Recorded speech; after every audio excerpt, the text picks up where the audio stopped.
grâce de base. Tout Jésus, tout Jésus. Mesdames, Messieurs, amis de CI Benelux TV, bonjour.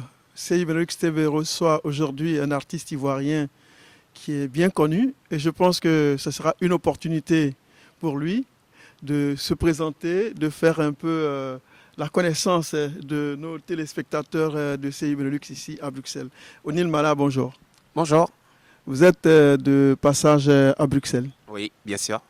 Ben voilà, vous avez, comment dire ça, vous arrivez de Paris. Et vous avez produit tout récemment un opus. Et est-ce que vous pouvez nous en parler rapidement? L'album s'appelle Divine Connexion, le 5e album du chanteur O'Neill Mala, qui sort après 10 ans de silence sans sortir un seul album. Entre-temps, j'ai fait sortir des singles, mais qui ne sont pas des albums. Donc il fallait que je puisse cette fois-ci revenir avec la manière, avec surtout comme argument un album. Donc c'est ce que j'ai fait. Pourquoi 10 ans de silence? 10 ans parce que, vous savez, quand il y a le feu dans ta maison, il faut d'abord sauver les meubles avant de continuer la vie dans la maison. Parce que si il y a le feu à la maison, que tu ne t'occupes que d'autres choses, ta maison va brûler, tu n'auras plus de maison. Et c'est ce qui est arrivé à O'Neill Mala, dans son pays, la Côte d'Ivoire, qui ne se portait pas bien. Il fallait qu'on essaye, chacun à son niveau, d'apporter sa pierre à l'édifice pour qu'il y ait la paix, pour qu'il y ait la stabilité. C'est vrai que la recherche de la paix continue, mais déjà il y a un bon pas qui a été fait. Le reste n'appartient qu'à Dieu afin que les choses se fassent à la perfection cette fois-ci, puisque la perfection n'est pas humaine. Alors vu qu'il y a un peu de stabilité dans le pays, il était temps maintenant que je rentre dans le bois sacré pour sortir cette fois-ci un album. Vous avez dit chantre. Quelle est la différence entre chanteur et chantre? Le chanteur, le chantre, c'est un chanteur, mais un chantre, c'est quelqu'un qui est consacré à chanter pour une divinité, à chanter que pour une divinité. Voilà. Le chanteur peut utiliser tous les thèmes, sexe, drogue, dire n'importe quoi, mais le chantre n'a pas le droit de sortir du cadre de la prise de conscience. Et tout ce qui est bienséant, tout ce qui est conseil, tout ce qui est biblique, tout ce qui est religieux, c'est le chantre, c'est le rôle du chantre. Donc c'est ça la différence entre le chantre et le chanteur. Sinon, le chanteur et le chantre est d'abord chanteur avant de se consacrer et ne chanter que pour la divinité. Le chanteur, il reste laïque. Voilà, le chanteur, il est laïque. Le chantre, il est consacré pour une chose. Voilà. Okay. Maintenant, on va parler de cet album-là. Je vais présenter à nos téléspectateurs. Il y a combien de titres? L'album Divine Connexion a 12 titres, 2 prières, c'est-à-dire de parler, et puis 10 chanter. Voilà. Vous pouvez nous fredonner un des titres. Qu'est-ce qui va accrocher le public selon vous? Généralement, quand l'artiste sort un album, il se dit ce titre-là, c'est ça qui va marcher. Et les gens, il veut imposer ça même, c'est ça qui fait jouer sur toutes les chaînes de radio. Mais il se rend compte que les gens l'appellent, ceux qui achètent l'album, l'appellent pour lui dire « Ah, il y a tel chant-là », un chant même que l'artiste n'a pas calculé. Voilà, et c'est tel chant-là qui me plaît. Par exemple, j'ai chanté mon avant-dernier album, j'ai fait des rimes, des textes forts, des machins. Et ce que le public a retenu, c'est « Zoko, you are Named » qui ne comprennent pas du tout. Tu vois, donc je ne peux pas vous dire exactement sur cet album encore quel est le morceau que je pense qui va plaire au public. Il y a des morceaux qui me plaisent dedans, mais qui ne sont pas forcément du goût du public, parce que le public a son choix toujours. C'est par expérience que je vous parle. Qu'est-ce que vous allez nous redonner alors? Ah, là, vous m'embarrassez, là. Ok. Le monde est gâté, partout il y a danger. Quand on croit belle l'an dehors, il y a dans quelques années, sans Yahweh, mais où aller? Mais où aller? Où aller? Ah, sans Jésus, mais où aller? Où aller? Sans Jésus. Voilà. On peut dire que vous avez consacré votre vie à Dieu. J'ai pas le choix. Mes parents, je suis né, je les ai trouvés dedans. Donc, je ne suis qu'une suite logique. Est-ce qu'il y a, vous êtes aujourd'hui en Europe, vous étiez à Paris, vous êtes aujourd'hui à Bruxelles. Est-ce qu'il y a une tournée de prévue en Europe? Ah oui, il y a une tournée de prévue et c'est pour cela justement que je suis sur ce plateau avec mon frère même, frère de sang. Voilà, le général Gueye qui est avec moi. Je pense que s'il y a lieu de parler d'une tournée en Europe, c'est lui qui est bien placé.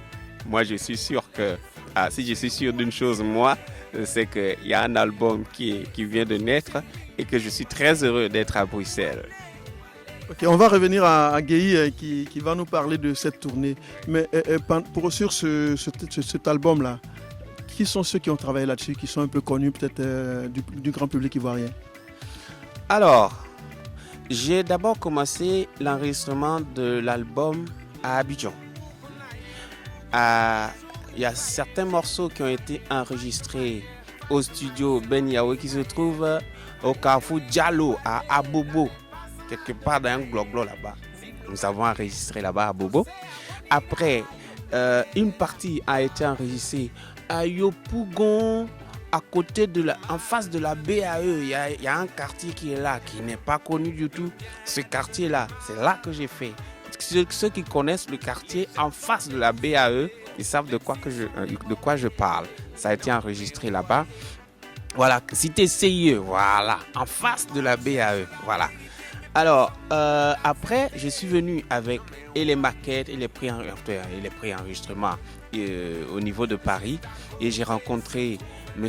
Pablo Youa, que tous les mélomanes reggae, les fanats de reggae connaissent bien. Et tous les Ivoiriens aussi connaissent bien. Il a son studio, voilà, avec tout l'équipement nécessaire. Et c'est un bon arrangeur, puisque moi aussi j'ai fait certains morceaux reggae. Voilà, et que lui, il est spécialité reggae. Je lui ai confié la tâche de m'arranger mes morceaux reggae et il les a fait à la perfection. Vous allez les découvrir dans cet album. Et après, maintenant, avec les contacts de mon partenaire sur l'enregistrement de l'album, nous avons eu à masteriser, à mixer dans certains studios. Vous saurez de quel studio il s'agit sur la pochette de l'album. Ok, pour ce qui est de la tournée, rapidement, vous êtes promoteur du spectacle, Monsieur Dominique Gueye. Est-ce que vous pouvez nous donner quelques dates? Bon, on dit la charité bien ordonnée commence par soi-même. En tant que résident belge et ivoirien, j'ai dit mais pourquoi pas commencer d'abord par chez nous, donc chez moi, donc chez nous, la Belgique. Donc c'est sûr que le 31 décembre, j'ai dit bien 31 décembre, à Bruxelles, pour la première fois, tous les Ivoiriens sont appelés à se réunir et à fêter. Mais oui, fêter dans la divinité, comme on le dit, avec Dieu. Parce que la Côte d'Ivoire a beaucoup souffert. Et il y a beaucoup qui pensaient qu'on n'allait pas s'en sortir, qu'on n'allait pas se réconcilier, qu'on allait dire, toi tu es Djoula, toi tu es musulman, tu es Yakouba, je suis Guéré, je suis Bété, je suis Gouro Sénifo. Mais on a montré à tous nos voisins, à tous Africains et même dans le monde entier que la Côte d'Ivoire reste un pays quand même uni. Donc voilà mon combat et vous-même vous le savez que je fais toujours pour que la Côte d'Ivoire et la jeunesse et surtout la population ivoirienne se retrouvent toujours dans la joie. Donc avec mon frère Onel Mala qui est là pour la première fois en Belgique et qui va jouer en live en Belgique parce que c'est un peu ma spécialité, je préfère du live et qui va être là. Donc la tournée commence d'abord par la Belgique et après nous aurons des programmes de tournée avec mon frère qui est à Paris. Bon, voilà, on aura le temps de vous recroiser et parler de la tournée. Mais pour l'instant, ce qui est sûr, c'est que le 31 décembre, pour la première fois en Belgique, les Ivoiriens, nous allons nous retrouver, s'amuser, prier Dieu, manger ensemble, boire et rentrer dans la nouvelle année, en 2017. Il y a eu trop de morts.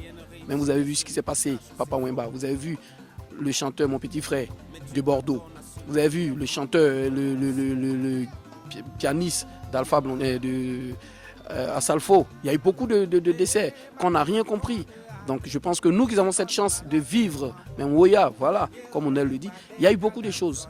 Après la guerre, il y a eu beaucoup de choses. Donc là, nous qui sommes encore vivants et qui sommes sur le sol Benelux, c'est-à-dire en Belgique, on a la chance d'avoir un chantre, quelqu'un qui va chanter pour Dieu, qui chante pour Dieu déjà, mais qui va chanter pour nous. Et nous, écoutez là, comme on appelle, prier en chantant. Dieu a dit là où sont réunis plusieurs, mon nom, je suis là.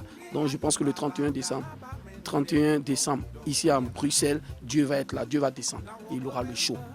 Ok, je crois que vous allez, comme vous l'avez dit, nous donner les autres dates de la tournée européenne. Onil Mala, pour terminer avec vous, vous allez retourner en Côte d'Ivoire. Vous avez des dates aussi prévues sur Abidjan pour la présentation du nouvel album?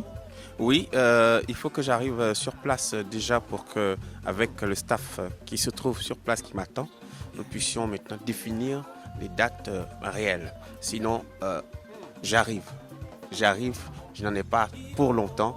Après ce concert à Bruxelles, j'arrive en Côte d'Ivoire avec l'album Divine Connexion, que vous aurez aussi dans les bacs avant que je n'arrive, bien sûr. Voilà. Est-ce que vous pouvez rapidement nous retracer votre parcours? Vous avez commencé quand la musique et quelles sont les grandes lignes, les grands points qu'on peut retenir de votre carrière? Ok, alors mon premier album est sorti en 98 avec un morceau qui m'a révélé au public ivoirien tel Loué Loué, hey, Loué Loué, un morceau qui m'a révélé. Et après j'ai sorti un deuxième album qui est passé un peu inaperçu parce que sorti en pleine transition militaire en 2000. Voilà. Et après ça, en 2002, nous sommes rentrés en studio encore pour sortir La Prophétie avec l'album, avec le morceau à succès Vêtu de gloire. Ce jour-là, on dira Alléluia, Alléluia. Et Vêtu de gloire a fait La Prophétie a fait son bonhomme de chemin jusqu'en 2006. Et c'est alors que 6 ans après, nous avons sorti Loucha. Loucha avec le morceau à succès que tout le monde connaît. Alors, les gens n'étaient pas fatigués de consommer cet album, mais les années passaient. Il y avait beaucoup de choses à dire parce que nous évangélisons, nous prêchons et Dieu nous inspire.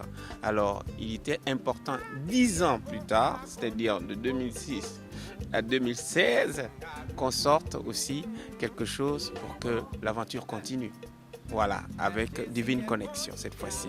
Alors, pour mon histoire musicale, il faut dire que j'ai la chance de naître d'une mère elle-même chanteuse et j'ai suivi ses traces au village, c'était sur le plan traditionnel. Et Dieu m'a permis par la suite, une fois arrivé à Abidjan, m'adapter aux choses de la ville en mettant maintenant la musique moderne sur la corde de mon talent. Voilà.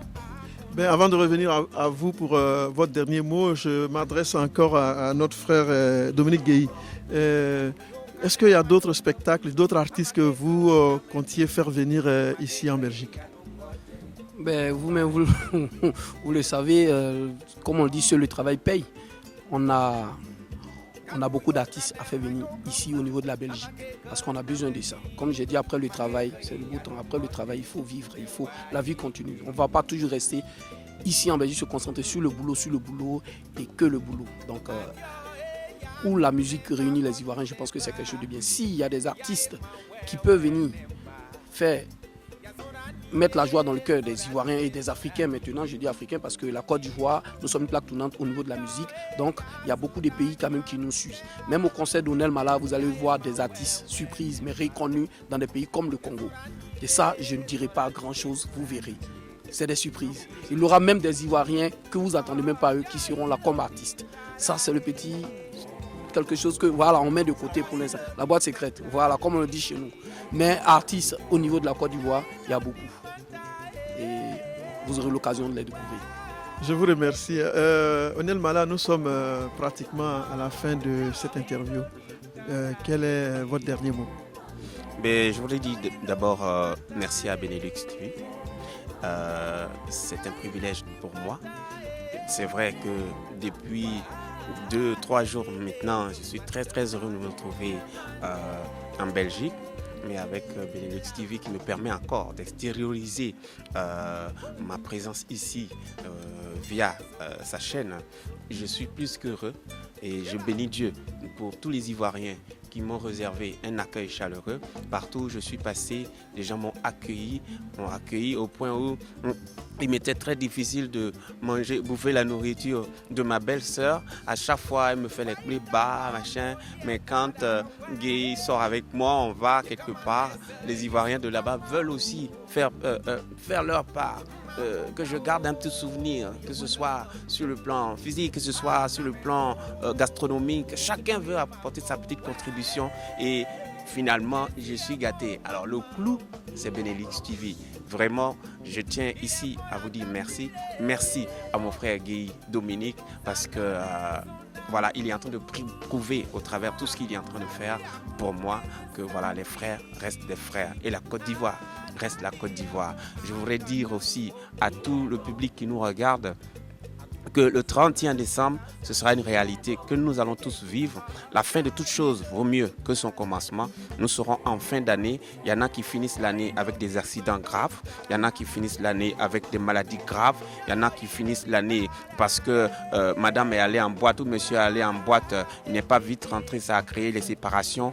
Mais ce 31, avec l'organisation de notre frère Guy Dominique, c'est-à-dire 18 montagnes production, nous allons finir en beauté dans la main du Seigneur avec des frères rassemblés autour d'un idéal, c'est-à-dire chercher la grâce de Dieu. Il faut rentrer dans la nouvelle année avec la grâce de Dieu plutôt qu'avec des querelles, avec des accidents, avec l'alcool qui nous détruit, qui nous jette dans les caniveaux. Venez le 31 décembre parce que ce jour-là, ce ne sera pas que Onel que vous allez voir, mais ce sera la présence de Dieu dans la vie de chacun parce que nous avons tous besoin de Dieu dans tout ce que nous faisons. Benelux est en train de nous donner l'opportunité de nous adresser à vous. Benelux déjà est partenaire sur cet événement et je bénis Benelux TV parce que Benelux TV est en train d'œuvrer aussi pour que le 31 décembre, vous soyez dans la grâce du Seigneur. Que Dieu vous bénisse. Merci Onel Mala. Au nom du rédacteur en chef Obierge Kona, je tiens à vous remercier. Je tiens à remercier aussi Guy. Et donc dire qu'effectivement nous serions, CI Benelux sera partenaire de cette activité-là. Mesdames, Messieurs, amis de CI Benelux TV, bonsoir et à très prochainement.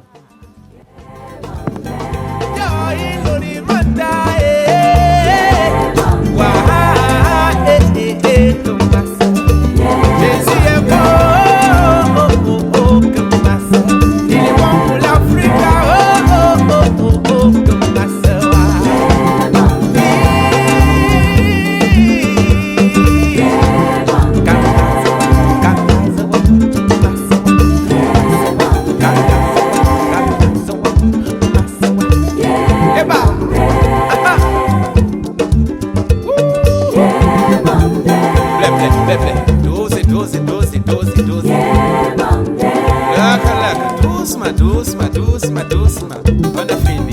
Doucement. Ouais, c'est comme ça finit. Jésus est bon.